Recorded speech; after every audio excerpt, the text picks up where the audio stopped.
The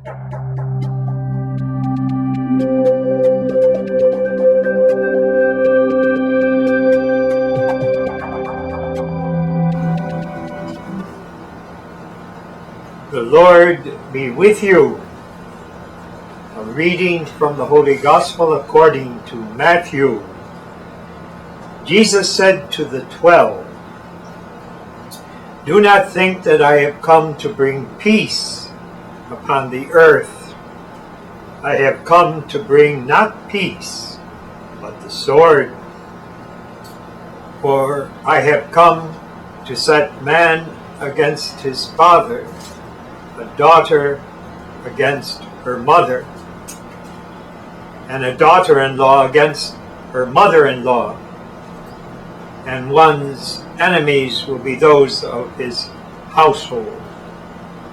Whoever loves father or mother more than me is not worthy of me, and whoever loves son or daughter more than me is not worthy of me.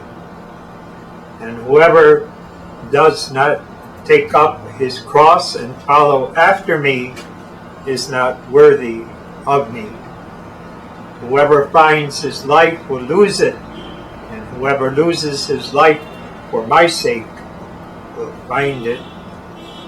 Whoever receives you receives me, and whoever receives me receives the one who sent me. Whoever receives a prophet because he is a prophet will receive a prophet's reward. And whoever receives a righteous man because he is righteous will receive a righteous man's reward. And whoever gives only a cup of cold water to one of these little ones to drink because he is a disciple, amen, I say to you, he will surely not lose his reward." When Jesus finished giving these commands to his 12 disciples, he went away from that place to teach and to preach in their towns. This is the good news of our salvation.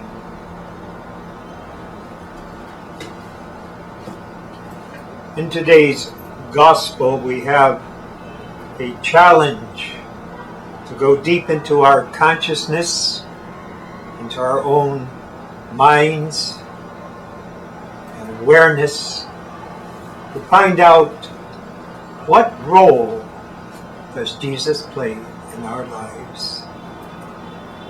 In modern terms, it is, are we willing to leave our comfort zone if we are going to follow Christ where he wants us to go? Now, Jesus, of course, is the Prince of Peace. Mother Mary is the Queen of Peace. And he came to give peace. And yet in today's gospel, he says, no, I brought conflict, and families will be divided because of me. But at the same time, Jesus instituted the sacrament of holy matrimony to create Christian families where they would be a source of peace and enlightenment, joy and happiness for their members. What does Jesus mean in today's gospel? He's really telling what would happen in the concrete historical circumstances in the apostolic church. What is the cost of discipleship? Jesus showed how to build a community when he, for 3 years, formed the disciples, especially the 12 apostles.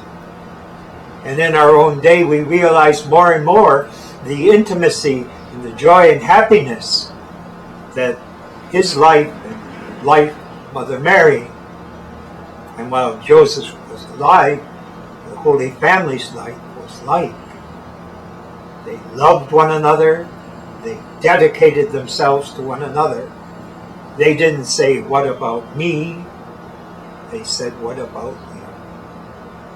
And yet, there is a truth that if we follow Jesus according to what his plan for in our lives, we can suffer.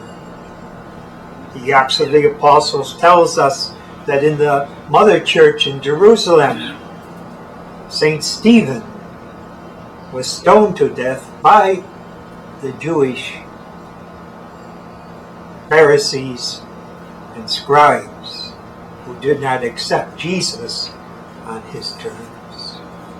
And we know that the great apostles who wrote the letters, like St. Peter and St. Paul, they also died violent deaths. St. Paul was beheaded by the Romans, and St. Peter was crucified by the Romans. They left their comfort zone. Paul was a tent maker who was committed to teaching the Jewish way of life, the Mosaic law. And Peter was a fisherman, married, had his own boat, his own family, his own business. And yet they left their comfort zone because of Jesus. But please do not misunderstand today's gospel. Jesus is not a rival for our other loves. He's teaching us how to love others the way he loves. And the great message of Jesus at the heart of his mission and life was to teach us how to be free, to be liberated, and to enter into fellowship and communion with one another. And how do we do this?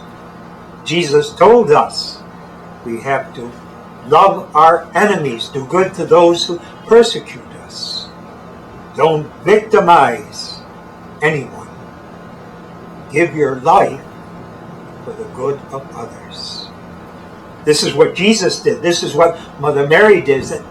And this is what Jesus and Mary are doing today in the church, because they are a powerful force.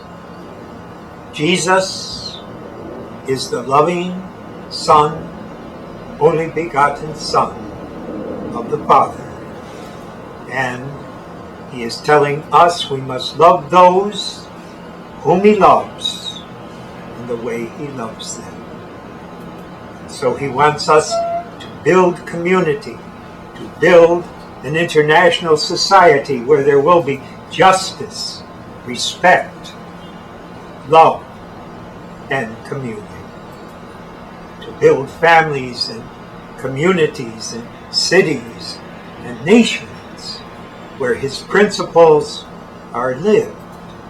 But in order to do that, we cannot be self-centered, and we cannot just seek what we want. We have to say, in judging, making decisions, all the time, in imitation of Jesus. Not, what about me? What about you?